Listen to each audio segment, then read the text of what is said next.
Hello everyone, ನಮ್ಮ video mocktail ಚಾನಲ್ಗೆ welcome. ಇವತ್ತಿನ ರೆಸಿಪಿ ಪ್ಲಮ್ ಕೇಕ್. ಈ ಪ್ಲಮ್ ಕೇಕ್ನ ಯಾವುದೇ ಅವನ್ನ ಬಳಸದೆ, ಎಗ್ ಹಾಕದೆ, ಮನೇಲೇ ಇರೋ ಸಿಂಪಲ್ ಇಂಗ್ರೀಡಿಯೆಂಟ್ಸಿಂದ ಮಾಡಿರೋದು.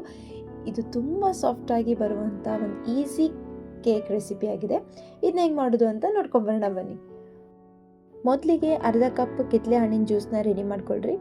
ಇದಕ್ಕೆ 1 ಟೇಬಲ್ ಸ್ಪೂನ್ ಗೋಡಂಬಿ, 1 ಟೇಬಲ್ ಸ್ಪೂನ್ ಬಾದಾಮಿ, 1 ಟೇಬಲ್ ಸ್ಪೂನ್ ಒಣ ದ್ರಾಕ್ಷಿ, ಹಂಗೆ 1 ಟೇಬಲ್ ಸ್ಪೂನ್ ಕಪ್ ದ್ರಾಕ್ಷಿ ಹಾಕಿ 1 ಟೇಬಲ್ ಸ್ಪೂನ್ ಟೂಟಿ ಫ್ರೂಟಿನ ಹಾಕಿ ಮಿಕ್ಸ್ ಮಾಡಿಕೊಂಡು ಒಂದು ಓವರ್ ನೈಟ್ ಆದರೂ ನೀವು ನೆನೆಸ್ಬೋದು, ಅಥವಾ 1 ರಿಂದ 2 ತಾಸಾದರೂ ನೆನೆಸಿಡ್ಬೋದು.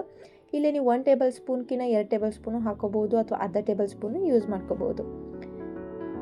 ಈಗ ಒಂದು ಬಾಣಲಿಗೆ ಅರ್ಧ ಕಪ್ ಸಕ್ಕರೆನ ಹಾಕ್ಕೊತೀನಿ. ಈ ಸಕ್ಕರೆನ ಕ್ಯಾರಮಲೈಸ್ ಮಾಡಬೇಕಾಗ್ತೈತಿ. ಇಲ್ಲಿ ಯಾವುದೇ ನೀರನ್ನ ಯೂಸ್ ಮಾಡ್ಕೊಳ್ಳಾರಂಗೆ ನಾವು ಸ್ವಲ್ಪ ಹೈ ಫ್ಲೇಮ್ ಇಟ್ಕೊಂಡು ಕ್ಯಾರಮಲೈಸ್ ಮಾಡ್ಕೋಬೇಕು.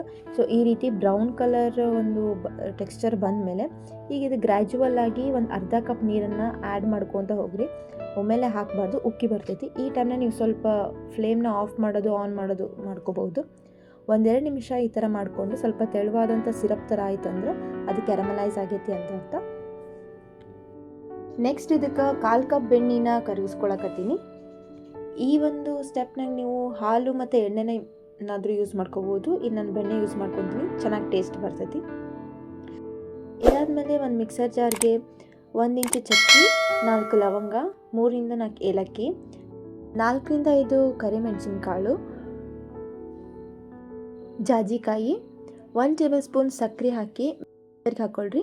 ಈಗ ಒಂದು ಬೌಲ್ಗೆ ನಾವು ಮಾಡ್ಕೊಂಡಿರೋಂತಹ ಕ್ಯಾರಮಲ್ ತಣ್ಣಗಾದ್ಮೇಲೆ ಈ ಬೌಲಿಗೆ ಹಾಕ್ಕೊಂಡು ಮೆಲ್ಟ್ ಮಾಡ್ಕೊಂಡಿರೋ ಬೆಣ್ಣೆನ, ಹಾಗೆ ಅರ್ಧ ಟೀ ಸ್ಪೂನ್ ವೆನಿಲಾ ಎಸೆನ್ಸ್, ಆಮೇಲೆ ಅರ್ಧ ಟೀ ಸ್ಪೂನ್ ಮೋಸಂಬಿ ಸಿಪ್ಪಿದ ಮೇಲಿಂದ ಹರಿದಿರ್ತೈತಲ್ಲ ಆ ಪುಡಿನ ಹಾಕ್ಕೊಂಡು ಚೆನ್ನಾಗಿ ಕಲಿಸ್ಕೊಳ್ರಿ.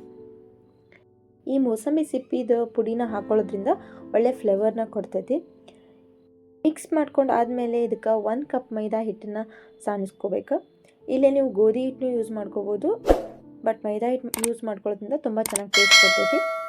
Next 1 tea spoon baking powder, ಅರ್ಧ ಟೀ ಸ್ಪೂನ್ ಬೇಕಿಂಗ್ ಸೋಡಾನ ಹಾಕಿ ಇದನ್ನು ಸಾಣಿಸ್ಕೊಳ್ರಿ. ಅದರೊಳಗೆ ಏನಾದ್ರು ಹರಳಿದ್ರೆ ಮಿಕ್ಸ್ ಆಗೋದಿಲ್ಲ. ಇಲ್ಲಿ ಬೇಕಿಂಗ್ ಪೌಡರ್ ಮತ್ತು ಬೇಕಿಂಗ್ ಸೋಡಾದ ಅಳತಿನ ಚೆನ್ನಾಗಿ ಕರೆಕ್ಟಾಗಿ ಹಾಕ್ಕೊಳ್ರಿ. ನೆಕ್ಸ್ಟು 3 ಟೇಬಲ್ ಸ್ಪೂನ್ ಹಾಲಿನ ಪುಡಿನ ಹಾಕ್ಕೋಬೇಕು. ಆಮೇಲೆ ಒಂದು ಅರ್ಧ ಟೀ ಸ್ಪೂನ್ ಒಣ ಶುಂಠಿ ಪುಡಿ ಹಾಕಿ ನಾವು ಮಿಕ್ಸರ್ ಜಾರ್ಗೆ ಹಾಕ್ಕೊಂಡಿರೋಂಥ ಮಸಾಲೆ ಪುಡಿನ ಮಿಕ್ಸ್ ಮಾಡ್ಕೋಬೇಕು. ಮಿಕ್ಸ್ ಮಾಡ್ಕೊಂಡಾದಮೇಲೆ ಇಲ್ಲಿ ನಾನು ಯಾವುದೇ ಅವನ್ನ ಬಳಸದೇ ಇರೋ ಕಾರಣ ಬಾಳೆನ ಒಂದು 10 ನಿಮಿಷ ಪ್ರೀ ಹೀಟ್ ಮಾಡೋಕ್ಕೆ ಇಟ್ಕೊಂಡಿನಿ. ಎಲ್ಲ ಇಂಗ್ರೀಡಿಯೆಂಟ್ಸ್ ಸರಿಯಾಗಿ ಮಿಕ್ಸ್ ಆಗೋ ಥರ ಚೆನ್ನಾಗಿ ಕಲಿಸ್ಕೊಂಡಾದ್ಮೇಲೆ ನಾವೇನು ನೆನೆಸಿಟ್ಕೊಂಡಿದ್ವಲ್ಲ ಡ್ರೈ ಫ್ರೂಟ್ಸ್ನ, ಅವನ್ನೆಲ್ಲ ಇದಕ್ಕೆ ಆ್ಯಡ್ ಮಾಡ್ಕೋಬೇಕು. ಆ್ಯಡ್ ಮಾಡಿಕೊಂಡು ಚೆನ್ನಾಗಿ ಕಲಿಸ್ಕೊಳ್ರಿ. ಈ ಡ್ರೈ ಫ್ರೂಟ್ಸ್ಗೆ ನಾವು ಆರೆಂಜ್ ಜ್ಯೂಸ್ನಾಗ ಇದನ್ನು ಮಿಕ್ಸ್ ಮಾಡ್ಕೊಂಡಿರೋ ಕಾರಣ ಎಲ್ಲ ಆರೆಂಜ್ ಜ್ಯೂಸಿನ ಫ್ಲೇವರ್ ಬಂದಿರ್ತೈತಿ. ಇದು ಕೇಕಿಗೆ ಒಳ್ಳೆ ಟೇಸ್ಟನ್ನು ಕೊಡ್ತೈತಿ.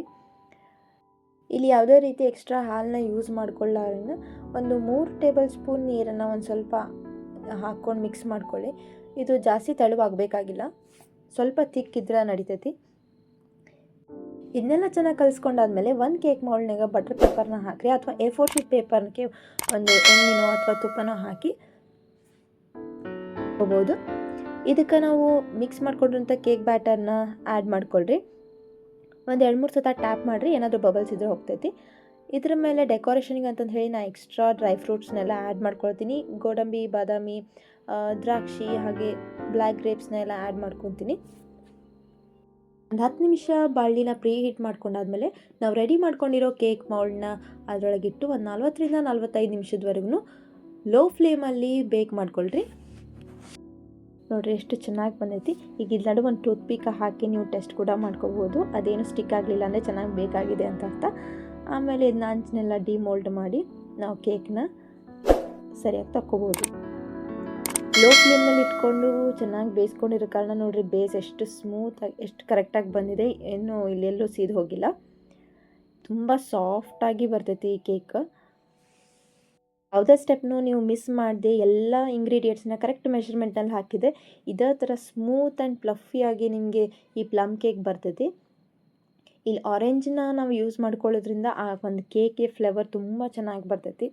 ನೋಡಿ ಎಷ್ಟು ಕರೆಕ್ಟಾಗಿ ಸೆಟಲ್ಡಾಗಿ ಬಂದೈತಿ ನಮ್ಮ ಪ್ಲಮ್ ಕೇಕ್.